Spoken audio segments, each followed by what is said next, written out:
Hello everyone. Today we are going to conduct a topic from program code ME3I, that is Mechanical Engineering third semester I stream, and the course code is MWM, that is Mechanical Working Drawing 22341. And our today's topic name is conventional representation.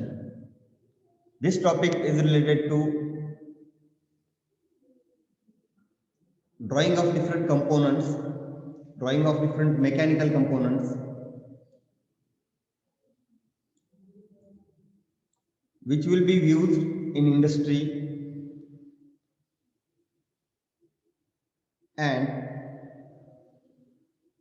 I will tell you how this topic is relevant to your day-to-day life applications, industrial applications, and you have to draw one drawing sheet also on this topic.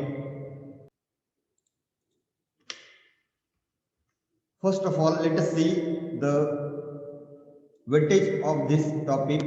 We know that unit number 1, development of surfaces, for 8 mark, unit number 2 is for 14 mark, intersection of solid, and this unit today we are going to conduct for 6 mark.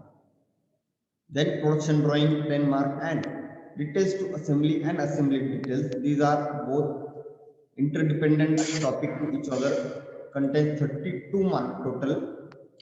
So each part will be of 16 mark, and total weightage for this subject is 70 mark for theory and same exam.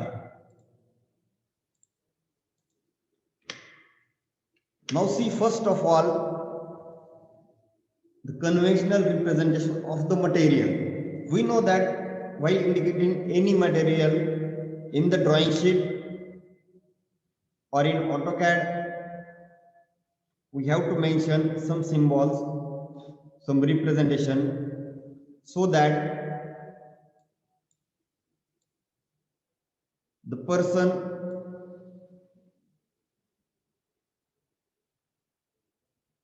which is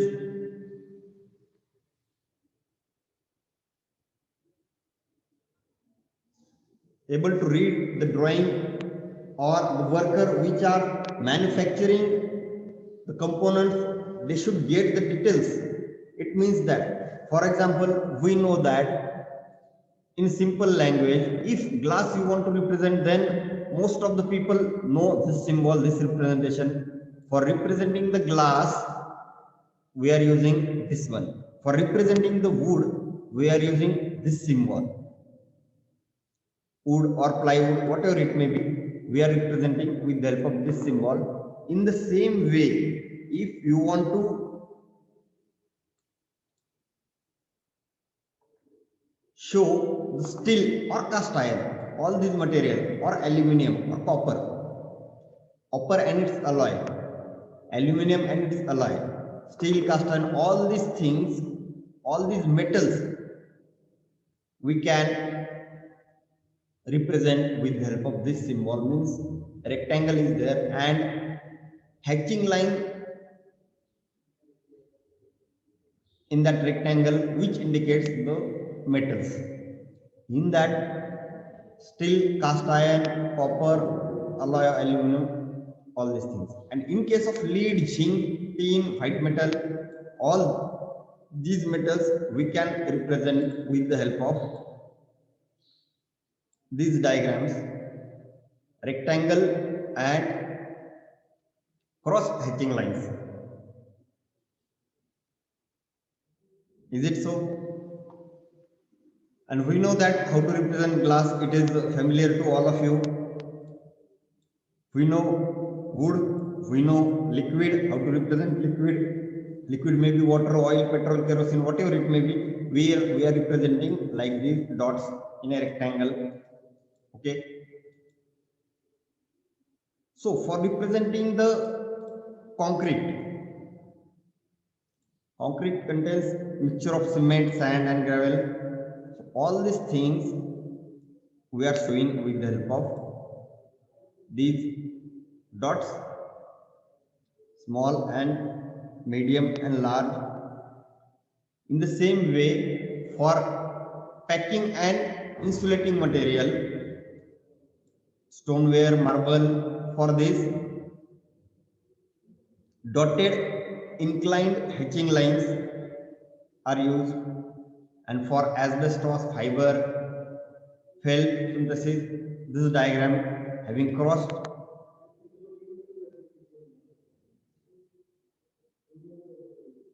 hatching lines, and one center line is also there, dark center line, dark horizontal lines are also used. So you have to remember all these things for practical purpose also and for exam purpose also.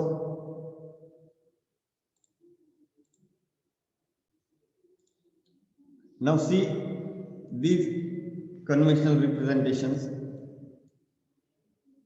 Long and short break in pipe. We are observing, we are dealing with the different section of pipe, that may be hose, that may be solid pipes, the pipes may be made up of different material.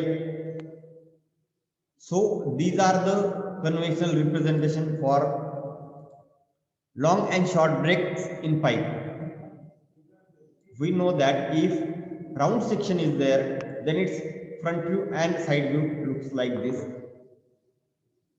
And if the pipe is too much long, then you have to break it from this portion. It means that the pipe length is long. Is it so? And in side view, a circle and center lines. Now, pipe or tubing. First, round section is different one. It has no thickness or negligible thickness. In tubing, we have one external diameter as well as internal diameter. So, in this view, we are showing the internal diameter with the help of dotted lines, and external diameter with the help of dark lines. Fine, this is the difference between tubing and round section. So this one indicates that long break. Okay, short break is different thing and long break are the two different things.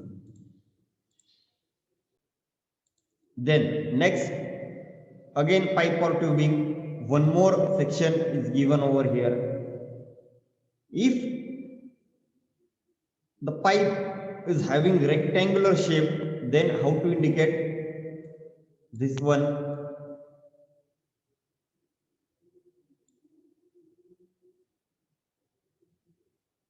Then rectangular section, if it is wood,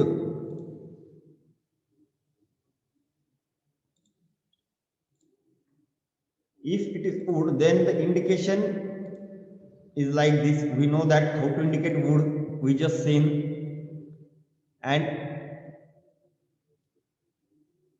it is wood, so the side view will appear as a rectangle, and in case of round section pipe, side view will appear as circle. One more thing, eye section. Now this eye section is asked in examination number of times. Draw the eye section or rolled section. In this case, you have to draw side view like eye, and in front view, you have to mention these hatching lines with eye, and again long break. Now see, in this chart, what we have seen is that first of all, spline shaft. Spline shaft we are observing in the nearby the engine shaft for transferring the power from engine to gear, clutch.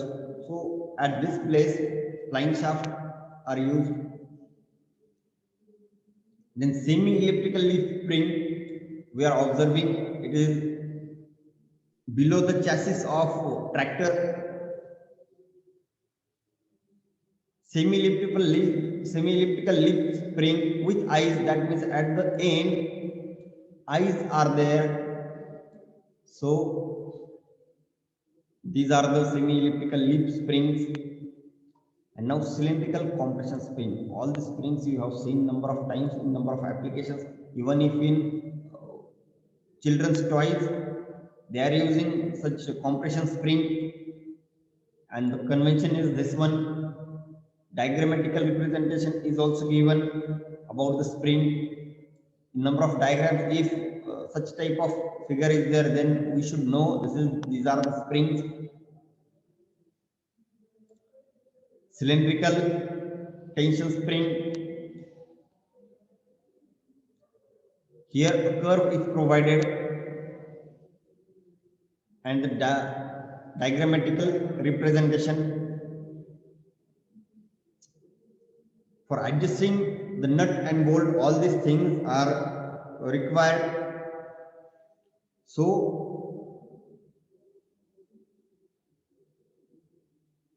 these leaf spring are also playing a very important role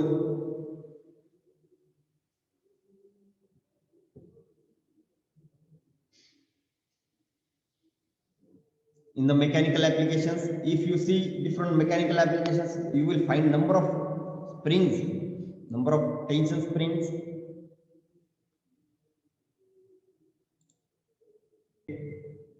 Now this one is also one more chart which are common applications in mechanical engineering and in automobile sector. A straight knurling. Such type of knurling you see in different applications of mechanical as well as in gym also. We are observing this diamond knurling for different exercise instruments in gym.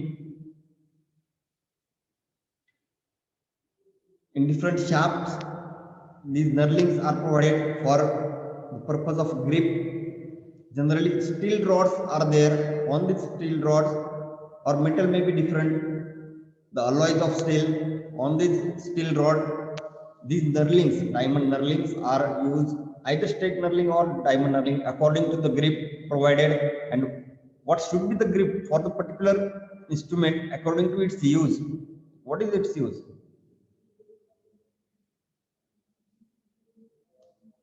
Then square on shaft. If square is present on the shaft, then how will it indicate? This is the subject and this is the conventional representation. In examination you can draw both, or at least you should draw this convention. If they are asking you straight knurling, then you have to draw this convention. Fine. Holes in circular pitch, these are the simple. Then how to indicate bearing? Bearing is circular element, but in front view it look like a rectangle from the both end of shaft. So how to indicate bearing? Like this way, convention is given. External screw thread and internal screw thread. If you are observing different nut, bolts, screws, all these things are having threads, internal or external. And if screw thread assembly is there, then what is the conventional representation? Like this. Fine.